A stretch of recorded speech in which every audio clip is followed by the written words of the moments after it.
দর্শক মণ্ডলী, সৌদি আরবের রিয়াদ শহর থেকে আপনাদের সকলকে জানাচ্ছি সাদর সম্ভাষণ। আপনারা দেখতে পাচ্ছেন আমি এখন দাঁড়িয়ে আছি, এটাকে বলা হয় মাজরা। এই মাজরাতে বিভিন্ন ধরনের কৃষিপণ্য উৎপাদিত হয়। এর মধ্যে বাংলাদেশে পাওয়া যায় এরকম সকল প্রোডাক্ট, সকল কৃষিপণ্য সৌদি আরবের এই মাজরাতে পাওয়া যায়। আমি যেখানে দাঁড়িয়ে আছি এটা হচ্ছে একটা মাজরা।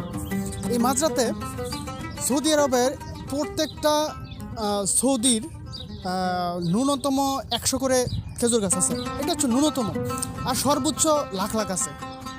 তো আপনারা জানেন যে মরুভূমির বালুতে কিভাবে এই খেজুর গাছগুলি টিকে। আপনারা নিচে দেখতে পাচ্ছেন যে এক ধরনের পানির পাইপ আছে।